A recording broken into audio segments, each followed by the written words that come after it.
네, 30살 젊은이들의 멘토 이렇게 불리는 분입니다. 신경정신과 전문의 김혜남 선생님이십니다. 안녕하세요. 예, 안녕하세요. 저희 시간이 이제 책의 저자가 주로 오시는 셈이지만 책 프로는 아니거든요. 예. 그래서 그냥 오늘 함께 나눌 토픽 중심으로 얘기를 합니다만 이 30살이 심리학에 묻다 뭐 이 책은 워낙 알려져 갖고요. 그 책 얘기부터 안 할 수가 없는데요. 30살의 멘토 이 호칭 어떻게 생각되세요? 뭐 사실 30살의 멘토는 모든 사람들이 이미 그 세대를 지나온 사람들이 다 멘토가 될 수 있다고 생각하는데 단지 제 역할은 이렇게 수면 밑에 가라앉아 있던 문제들을 조금 수면 위로 끄집어 올린 역할을 하지 않았나. 그래서 30살이 가지고 있는 그런 고민이나 갈등들을 좀 사람들한테 알리는 역할을 하지 않았나. 뭐 이렇게 생각하고 있습니다. 네. 그런데 지금 30살을 선택했기 때문에 30살이죠. 예. 뭐 나이대별로 다 고민이면 문제가 왜 없겠어요. 그럼요. 예, 어떤 세대는 불안하고 어떤 세대는 뭐 다 불안하군요. 생각해보니까 안 불안한 세대가 없군요. 사실 세대 나이에 대한 문제들은 다 비슷합니다. 네. 단지 그것을 어떻게 접근하고 그때 또 그것들을 풀어가면서 뭐를 획득하느냐. 이 각 나이별로 어렸을 때는 세상에 대한 믿음과 신뢰 이런 게 중요하다면 청소년기는 사실 자기가 내가 누구인가라는 정체성의 문제. 그다음에 이제 초기 성인기는 어떤 초기 성인기 때 가장 중요한 게 그러니까 이 친밀함, 이게 가족하고 떨어져서 사회로 나와서 다른 사람들하고 어울려야 되는 나이기 때문에요. 이 친밀함이냐 고립이냐 이 문제가 이제 제일 중요한데 30대는 20대 뒤에 어정쩡하게 붙어가지고 네. 20대 이루고 나면은 그냥 달리는 세대였거든요. 근데 제가 이 책을 쓰게 된 이유가 이제 환자들을 보면서 또 제 아이들의 이제 아이들과 아이들의 선후배들을 보면서 참 30대인데 마치 이전에 그 후기 청소년기의 갈등을 그대로 지금 아직 풀지 못하고 있는 사람들이 굉장히 많다라는 느낌을 받았어요. 도대체 요즘 젊은이들한테 무슨 일들이 일어나고 있나를 제가 알아보고 싶어서 사실 제가 공부하고 싶어서 쓴 책입니다. 30살이 넘었는데도 청소년기의 모습이 그대로 그 갈등이 해소되지 않고 있는 채로 있다. 그 33살의 여성이 엄마가요, 아빠가요 이러는 사람들 실제로 많습니다. 스스로 결정하지 못하고 결정이나 판단을 부모한테 의지하고 또 의존해서 살라고 하고 말이죠. 본인들 속마음은 어떨지는 모르겠는데 지켜보는 이제 나이가 더 든 사람 입장에서는 좀 답답하고 아, 왜 저럴까 하는 생각이 사실 들거든요. 본인도 답답해합니다. 본인도 그렇습니까? 네, 그러니까 사람이 자기 자율성과 주체성을 지키고 싶은 건 본능인데요. 이거를 끊임없이 엄마 아버지한테 의존하면서 한편으로는 통제를 받아야 되니까 거기서 이제 이 분노와 의존 사이에서 갈등을 하게 되고 자꾸 자기 자신에 대한 확신이 줄어들게 되고 이러면서 뭐 여러 가지 문제들이 되게 된다고. 그러니까 이게 이른바 감정적 나이와 사회적 나이의 불일치 뭐 이런 현상이라고 봐야 되는 건가요? 그렇죠. 사회적으로 우리가 이루어야 될 어떤 과제들이 있는데 나이별로 근데 그것들을 이루려면은 어떤 심리적인 안정감이나 자기 시스템, 네. 자아 시스템 이런 것들이 골고루 발달이 돼 있어야 되거든요. 그래야지 자기 감정은 스스로 컨트롤하고 자기와 타인에 대한 관계들을 맺을 수 있고 이제 이렇게 되는데 이게 불균형하게 자랄 경우에 예를 들어서 인지 기능은 굉장히 발달하는데 지적인 능력은 발달하는데 감정적인 측면이 발달이 안 된다든지 아니면은 너무 억눌렀다든지 그 이제 교육 시스템이나 가정교육의 문제인데요. 그럴 경우에 사람이 이게 비대칭적으로 성장을 하게 되고 그렇게 되면 이제 성인이 돼서 사회 나와서 다른 사람들하고 이렇게 관계를 맺는데 여러 가지 그런 감정 조절을 한다든지 이게 좌절을 겪어낸다든지 이런 것들에서 많은 어려움을 겪게 되는 거죠. 준비 안 된 채 이제 책임과 판단을 맡기는 때 불쑥 접어드니 뭐 어찌할 바를 모른다. 예. 그런데 준비가 안 된 요인으로요. 지금 선생님 지적한 대로 도서관에서 스펙 쌓느라고 경험이 없었다. 하지만 말이죠. 또 다른 요인도 있지 않겠는가. 어떻게든 한 살에도 이제 젊어지려는 노력이 있단 말이에요. 그러니까 20대들이 10대처럼 구는 거죠. 그렇죠. 예. 그러니까 다 전반적으로 이제 퇴행하거나 미성숙한 뭐 피터팬 증후군 그런 표현 쓰지 않습니까? 영원히 어른이 되지 않는 그런 증상 같은 건데 이런 현상은 왜 생겨난 걸까요? 소위 젊어지고 싶다 하는 그거예요.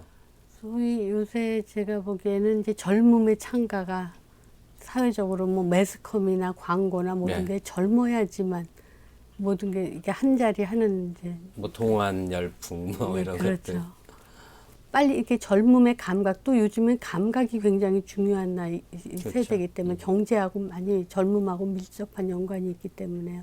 주소비층도 이제 아이들이 위주가 되고 이러다 보니까 젊음에 포커스를 두는데 제가 보기엔 현대 사회가 이게 보여지는 사회거든요. 내가 누구냐보다도 내가 어떻게 보이느냐가 훨씬 더 중요한 사회이기 맞습니다. 때문에 예. 이게 한 번 조금이라도 더 어려 보이고 젊어 보이고 예뻐 보이고 멋져 보여야지만 뭔가 가치가 있고 쓸모가 있고 효용도가 있고 사람들의 시선을 얻을 수 있다고 생각할 때 사람들은 나이 드는 걸 굉장히 두려워하거든요. 네. 나이 드는 건 마치 형벌처럼 그렇게 생각하고 나이 안 들으려고 발버둥을 치고 그게 이제 피터팬 신드롬으로 나타나는 현상이라고도 또 보여지고요. 그러니까 나이 드는 게 경륜을 쌓고 품이 있어지고 판단력이 성숙하고 이렇게 긍정적으로 보는 게 아니라 그렇죠. 그냥 낡은 퇴물이 된다. 예. 예, 이런 이제 두려움들, 그런 시선들. 그러니까 본인도 그로부터 이제 자유롭지가 못하는 거죠. 예. 어떤 사람은 안쓰럽습니다. 나이 많은데 이제 청소년처럼 행동하고 막 이제 그런 경우인데 그 어떤 것이 이제 성인이냐 어른이냐 또 나이를 먹은 사람이냐 할 때 이제 자기 한계를 인식할 때부터 이제 성숙이다 뭐 이런 얘기 많이 흔히 합니다. 그러려면 어떤 삶의 자세가 필요할 거란 말이죠. 성숙한 사람이 되기 위해서 이제 30대를 기준으로 볼 때 그렇다면 그 이전까지 가졌던 좀 치기 어린 욕망들, 꿈들 여기서 무엇을 버려야만 어른이 되는 걸까요? 제 아이 얘기를 좀 하겠는데요. 네. 고등학교 때 자기는 드라마를 보면서 나이가 저 정도 되면 다 저렇게 사는 줄 알았대요. 그러니까 20대 후반에 젊은 사람이 딱 유산 상속받아가지고 재벌의 반열에 올라서 이게 신데렐라 예쁘고 착한 아가씨를 이렇게 구해주는 그런 판타지에 너무 몰입되다 보니까 아 나이가 들면 다들 저렇게 사나 보다 이렇게 생각을 했다 그래요. 근데 사실은 나이가 들어서 딱 어른이 돼 보면 하고 싶은 일을 못 하게 되는 경우가 훨씬 많고 제약이 많거든요. 내 마음대로 안 되는 사람들, 내 뜻대로 안 되는 세상하고 만나게 되는데 근데 거기서 좌절이 있을 수밖에 없고 자기의 꿈과 그다음에 현실이 부딪히는 수밖에 없는데 이거를 인정을 해야 되거든요. 이게 네. 현실이다. 이게 내 한계다. 그리고 거기서 뭔가를 도출해야 되는데 거기서 자기 꿈이 이루어지지 않은 경우를 실패라고 받아들이는 경우가 참 많아요. 네. 예. 이거를 실패라고 받아들이면은 요즘에 실패는 개인의 책임이 돼버리거든요. 개인이 무능하고 부모를 잘못 만나고 뭐 이런 탓으로 이제 돌려가 버리면은 사실은 무기력함에 빠져버리고 희망을 잃어버리고 분노밖에 남지를 않아요. 근데 이 분노를 처리할 수 있는 방법도 모르고 뭐 이런 상황에서 사실은 제가 이런 문제가 있다라고 책으로 쓰니까 젊은 사람들이 이게 우리의 멘토인가 보다 이렇게 뭘 해야 될지 모르는 상황에서 이게 정상이다라고 얘기해 주는 사람이 있구나 하면서 아마 이 책에 위안을 받았다라는 그런 이제 반응이 많지 않았나 이런 네. 생각이 좀 듭니다. 인생의 과정에서 자연스럽게 있는 이제 뭔가 그 실패 과정, 그러니까 과정상의 실패죠. 이거를 그냥 인생의 실패로 간주하고 섣불리 목숨을 끊어버리는 사람들도 그럼요. 많이 있고 너무나 크게 낙담하는 경우도 많이 있고 그렇죠. 지금 그 젊은 세대의 모습 중에 또 하나 심리학 용어로 조명 효과라고 하는 거예요. 자기가 이렇게 무대에서 정말 조명받는 주인공이어야만 된다고 생각하는 그 부분도 좀 규명을 해주시면 좋겠는데요. 조명 효과라는 게 이제 코넬 대학에서 한 심리학 박사팀이 실험을 했는데요. 네. 학생들이 교실에 이제 어떤 학생한테 유명한 코미디언이 그려진 그 티셔츠를 입고 한 바퀴를 쫙 돌고 나오라 그랬어요. 그 다음에 그 학생들이 당신이 그 티셔츠를 입은 거를 얼마나 알아본 것 같으냐. 그랬더니 그 사람은 한 50% 가까이 알아봤을 거다. 기억하고 있을 거다. 근데 실제로 조사해 봤더니 20 몇 프로, 10 몇 프로. 그러니까 사람들은 다 사람들이 자기를 주시한다고 생각을 하거든요. 실연을 당했을 때 굉장히 슬프잖아요. 마음 네. 아프고. 네. 그런데 오시는 많은 분들이 그게 마음 아픈 게 아니고 여기서 쿨하게 이걸 접지 못하고 여기서 징징거리고 이 우울한 모습을 남한테 보여줘야 되는 내가 견딜 수가 없다. 네. 나는 쿨하게 멋지게 보여야 되는데 끝까지 건 네가 나 싫으면 나도 너 싫어 이렇게 딱 버려서 사람들한테 멋있는 모습을 보여야 되는데 그러지 못하는 내 자신이 너무 싫다라는 얘기들을 많이 듣고 제가 깜짝 놀래가지고 사실은 책을 쓰기 시작했거든요. 그러니까 남에게 어떻게 보여지느냐에 대해서 너무나 의식을 하는 거군요. 목숨을 걸죠. 쿨한 거의 핵심은 사실 쿨하게 보이는 거거든요. 그러니까 이렇게 딱 아까 말씀하셨듯이 뭐 이렇게 히피처럼 입고 남루한 옷 입고 이게 내 멋이야, 이게 나야 이러고 이제 당당하게 남들이 뭐라 그러든 상관 안 나는 한다. 상관 안 해. 이게 오히려 멋이었는데 요즘에는 딱 멋있게 입고 사실은 쿨한 척 이렇게 옆으로 이렇게 샌 눈으로 보거든요. 저 사람들이 나를 얼마나 이렇게 경탄하면서 보나. 이러고 사실 그게 쿨의 모습이거든요. 예, 예. 그냥 전혀 쿨하지 않은 거죠. 사실은 더 매달리고 더 시선에 신경 쓰고 더 상처받고 이러는 상태라고 좀 볼 수 있죠. 사실 쿨의 원조는 아메리카 흑인 노예거든요. 그러니까 너무 그 비인간적이고 막 비참한 생활에서 살아남는 법은 그저 흑인들 노래 부르고 춤추면서 그걸 잊어버리는 건데, 그러니까 사회가 불확실하고 그러니까 사회가 혼란스러울수록 사람들은 쿨한 태도를, 그러니까 정말 쿨한 게 아니고 쿨한 태도를 취하려고 하는 거거든요. 쿨한 사람이 그렇다면 지금 의미의 우리나라에서 쿨한 것을 동경하는 사람들이 혹시 좀 그러니까 자기 나르시스트에 가까운 측면이 있는 건 아닙니까? 아주 비슷하죠. 예. 나르시시즘의 가장 큰 문제가 사람들하고 교감을 못하고 공감을 못하는 건데 쿨도 마찬가지죠. 사실은 각자의 성에 갇혀서 사는 외로운 사람들이라고 볼 수 있고요. 결국 어려움이 뭐냐? 선택하고 판단하는 거겠죠. 예. 내셔널 지오그래픽의 이제 이 리서치 결과 사례로 드신 게 인간은 하루에도 한 150차례 판단에 결정에 직면한다. 사실 그렇게 많은가 놀랍긴 하는데 조금만 생각해도 짜장면 먹을까 짬뽕 먹을까 이렇게 하죠. 예. 근데 그 선택 기로에 놓였을 때 사람들이 그걸 하나의 이 과정으로 생각한다기보다 막 괴로워하고 힘들어하고 이런 수가 많지 않습니까? 어떻습니까? 지금 30대들에게는. 제가 보기에는 요즘 사회가 나르시시즘의 사회라고 보거든요. 네. 나르시시즘의 특징이 선택을 못해요. 아, 이제 예를 들어서 애인하고 같이 갔을 때 오늘 뭐 먹을래? 그러면 마음대로. 마음대로. 예, 이제 이게 아무거나. 정답이거든요. 아무거나. 네. 이게 왜냐하면 내가 선택했다 맛이 없을 경우 그 책임을 내가 감당을 해야 되기 때문에 책임을 항상 상대방한테 회피하는 거거든요. 누군가가 선택을 해주면은 그 선택이 맞으면 자기가 선택을 미뤘기 때문에 맞는 거기 때문에 자기가 잘한 게 되고 어쨌든 자기가 틀릴까 봐 굉장히 두려워해요. 네.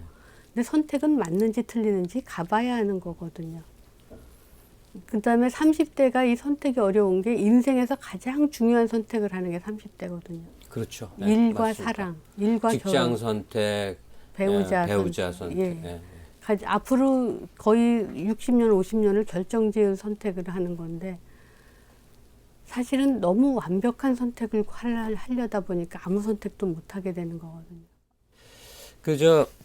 저도 아주 젊은 시절에 이제 직장을 다닌 일이 있습니다. 근데 하도 오랜 세월 프리랜서를 하니까 뭐 연상이 안 된다고들 그러는데 찾아오는 환자 중에 30대들 이거 더러워서 못 해 먹겠어. 이런 말들 쓰는 사람 분명히 있을 것 같은데. 많이 쓰죠. 사실 우리도 많이 숫자석에서 쓰죠. 그럼 어떤 충고를 해주십니까? 이 어떤 시스템이나 조직에서 윗사람의 명령을 들어야 되는 거는 당연한 거거든요. 근데 그걸 더럽다고 생각하면 사실 더러운 상사도 있긴 있습니다. 많이 있죠. 아주 많이 있죠. 상사가 되는 게 인격적으로 성숙해야 상사가 되는 게 아니기 때문에 이상한 사람 많죠. 근데 어쨌든 거기서 살아남기 위해서 그러니까 자기가 현실을 조정을 해야 되는 것도 있거든요. 예. 현실에 맞춰야 되는 것도 있지만은. 근데 그럴 경우에는 사실은 내적인 분노가 많은 사람들이, 내적인 권위라든지 이런 거에 분노가 많은 사람들이 거기에 맞춰가는 거를 잘 못하거든요. 예. 그러다 보니까 그 앞에서는 아무 소리도 못하고 일 처리도 잘 못하고, 그리고 이제 뒤에 가서 막 이렇게 울분을 울분을 터뜨리고, 토하죠. 예. 그리고 나서는 직장에서는 자기는 거의 이 생산성이라든지 이런 건 떨어지지. 그럼 더 야단 맞지. 저희가 해준 도와드리는 거는 당신의 마음속에 그런 분노가 이런 식으로 표현되고 있다라는 거를 알려드리는, 스스로 알게끔 함. 그래서 현실적으로 대처할 수 있는 힘을 되찾게끔 도와드리는 예. 그런 일을 하고 있다고 봅니다. 그런 이제 직장 생활의 어려움이나 이런 게 과도한 이제 업무 또 개인 시간이 여가라든지 휴식이라든지 이게 부족해서 그렇다 해서 워크 라이프 밸런스 많이들 얘기하지 않습니까? 일과 놀이의 균형. 뭐 이거는 그야말로 큰 이제 어떤 연구의 테마처럼 되어 있거든요. 많이들 발표를 하고 그러는데 선생님은 일과 놀이의 일과 휴식의 균형 문제 어떻게 생각하시는지요? 사실은 자기가 시간을 어떻게 운영하느냐에 따라서 자기 시간을 자기가 누릴 수 있는 시간들은 만들 수가 있거든요. 그리고 굉장히 중요합니다. 네. 차가 계속 고속도로 달리면 나중에 멈춰서요. 주저앉아. 2시간마다 쉬어줘야 되거든요. 엔진을 예. 시켜주고. 우리의 뇌도 몸도 마찬가지거든요. 그래야지 더 정말 창조적인 일을 할 수가 있고 이렇게 되는데. 지금 그 주어진 시간을 자기가 어떻게 운영하는 거에 달려 있지 일 자체가 결정하는 게 아니다라는 말씀이요. 네. 제가 아주 심지어 존경하게 된 어떤 기업인이 있습니다. 대기업에 아직 한 중견 기업인 것 같은데 연세는 많은 창업인주인데 그냥 젊어서 지금까지 일생 동안 6시면 무조건 집에 들어가는 규칙을 한 번도 안 어기고 사셨대요. 야, 이게 가능하냐? 그 업종상 영업도 해야 되고 접대도 해야 되고 골프장도 가야 될 것 같은데 그냥 저 사람은 아예 그런 사람. 그러니까 딱 6시면 일 마치고 그냥 나온 거예요. 그런데 가능했단 말이죠. 우리나라 유수의 아주 최고의 가구 전문 회사의 창업주의자 일생을 그렇게 사셨단 말이에요. 그러니까 자기가 어떻게 시간 계획을 짜느냐에 따라 참 가능한 거죠, 그게. 그렇죠. 근데 우리나라는 제가 보기에는 모든 관계를 가족화를 시켜버려요. 그러니까 직장에서도 직장을 가족화 시켜버리니까 직장에서 이 서열 체계라든지 이런 걸 못 견뎌해요, 사람들이. 그러니까 끝나고 회식을 해야 돼요. 네. 하루 종일 그 만나서 일한 사람들이 왜 일주일에 2-3번씩 회식을 하는지. 그리고 거기서는 우리가 남이가 형님하고 하거든요. 예. 그리고 술 먹고 이제 뭐 모파한 거 풀고 그 다음 날에 부장이라고 하지 마라, 형이라고 해라. 예, 그렇죠. 이러면서 이제 그 다음에 그러면서 로스하는 것들이 굉장히 많아요. 그러니까 이 가족과 일을 구분을 잘 못하고 그래서 그런 문제들이 참 이 문화적인 어떤 특성들도 좀 영향을 주고 있지 않나 이런 생각을 좀 하고요. 예. 그냥 누군가한테 사랑에 퍽 빠지면 아무것도 안 보인단 말이죠. 예. 사랑이 없으니까 조건 따지는 거 아니겠습니까? 사랑하는 사람이 있다면 굉장히 통속해 보이는 사람도 전혀 다른 인간으로 변모되는 걸 많이 봤단 말이에요. 근데 그 사랑이 쉽게 오냔 말이죠. 30대 사람들에게 여성이든 남성이든 사랑을 맞이할 수 있는 열린 마음으로 어떤 이야기를 해주십니까? 사실 결혼에 사랑의 개념이 들어간 거는 200년밖에 안 됩니다. 네. 네. 산업사회가 그전에는 그냥 경제적인 어떤 집안에, 생존의 네. 그냥 삶에 살아가는 거에 문제였는데 30대가 되면 사랑도 이제 몇 번은 해봤을 거고 사랑의 상처도 몇 번은 겪어봤을 거고 사랑이 어떻게 변하는지도 이제 알았을 거고 그래서 흔히들 진짜 사랑하는 사람하고 결혼하지 말아라. 뭐 왜냐하면 원수가 되니까요. 사랑이 깨지니까. 예. 조건 보고 결혼해라. 결혼은 현실이다 이렇게 얘기하는데 사람들이 제가 보기에는 사랑에 대해서도 환상을 갖고 있지 않나 싶거든요. 네. 그러니까 사랑하게 되면은 둘이서 하나가 돼서 영원히 내 마음하고 내 마음을 다 알아주고 이게 부모의 역할을 사랑하는 사람한테서 원하는 경우가 참 많아요. 근데 사랑은 과정이거든요. 빠졌다가 열정적으로 빠졌다가 이제 현실하고 이렇게 같이 나가다가 그다음에 현실 안에서 머무르는 어떤 사랑에 빠지고 사랑을 하다가 사랑에 머무르는 과정인데 이게 열정이 식어버리면 사랑이 없다라고 생각을 하거든요. 그 다음에 너무 사랑에 대한 환상을 너무 많이 우리가 옛날에 소설책을 통해서는 사랑의 환상보다도 사랑의 아픔 이런 것들을 많이 읽었거든요. 사랑을 이겨내고 인생을 받아들이고 이런. 근데 요즘에 드라마나 영화는 사실은 왕자님의 품에 안기는 거 아주 뭘 획득하는 과정으로 사랑이 많이 그렇죠. 묘사됩니다. 예. 그 다음에 이게 우리가 사실은 사랑이 이루어지지 않는 사랑이 사랑의 꿈을 가능하게 해줘요. 왜냐하면 저 사람들이 이루어졌으면 얼마나 행복한 사랑을 했을까 이런 제 꿈을 가질 수 있게 해주는데 제가 흔히들 강의 가서 우스갯소리라는 게 신데렐라하고 왕자님하고 결혼을 했다. 둘이서 행복하게 살았습니다. 이렇게 끝나는데 행복할까요? 한 몇 년 후면 왕자님 처버들 거예요. 후궁 얻을 거고 예. 신데렐라는 외롭게 살 외롭고, 거고 괴롭고. 그게 이제 현실인데 문제는 요새 젊은 사람들이 현실을 내가 만들 수 있으리라는 자신감이 없어요. 현실은 주어지는 거고 내가 그 안에서 살아간다라고 생각을 하지 내가 내 주인이 돼서 내 주변을 만들고 내 인생을 내가 만든다라는 이런 주인의식이 굉장히 약해요. 너무 이게 억눌려서 이게 끌려서 살아와서 그런지 몰라도 무기력감이 참 많은 게 이게 사랑에서도 혹시나 내가 상처받고 이게 사랑이 아니라고 또다시 실망하고 이렇게 될까봐 두려워하는 거거든요. 그래서 예. 제가 조언을 하는 거는 상처받는 걸 두려워하지 마라. 사랑에는 상처가 없을 수가 없다. 네.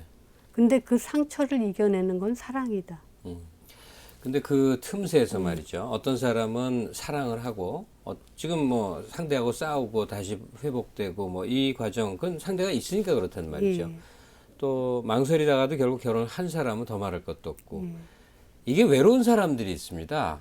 그러니까 구체적인 연인 관계에 사람이 없고 친구들은 다 자기 인생 바빠요. 결혼했거나 애 낳거나 뭐 어디에도 그래서 마음 들 데 없어서 거의 그 도시의 사냥꾼처럼 한밤을 헤매이고 잠 못 들어 하고 이런 영혼들이 부쩍부쩍 더 늘어날 거라고 생각이 돼요. 그런 30대들 그 외로움의 문제는 어떻게 치유해야 될까요? 사실은 외로움의 반대말이 뭔지 아세요? 외로움의 반대말이 있었군요. 예. 예. 외로움의 반대말이 믿음하고 신뢰예요. 믿음과 신뢰입니까? 그러니까 내가 혼자 있고 내가 지금은 외롭지만은 저 문 밖에 나가면은 나를 반겨주는 사람이 있고 내가 거기에 섞일 수 있고 세상은 나를 따뜻하게 안아주리라는 믿음이 있으면 외로움은 고독으로 자기가 견딜 수 있는 게 되거든요. 근데 어딜 가도 나는 혼자고 아무도 나를 사랑하는 사람이 없다라는 거는 실은 자기가 자기를 사랑하지 못하는 거예요. 그러니까 자기가 자기를 그러니까 아까 20대 발달 과제가 친밀감이라 그랬거든요. 예. 남들하고 친밀해지려면 자기를 열어야 되는데 자기를 열 경우에 이 내부에 있는 분노, 공격성, 어떤 성적인 충동들 이런 어떤 자기가 나쁘고 창피하다고 생각하는 것들이 노출되면은 남들이 나를 싫어하고 나를 버릴 것이다라는 두려움 때문에 못 여는 거거든요.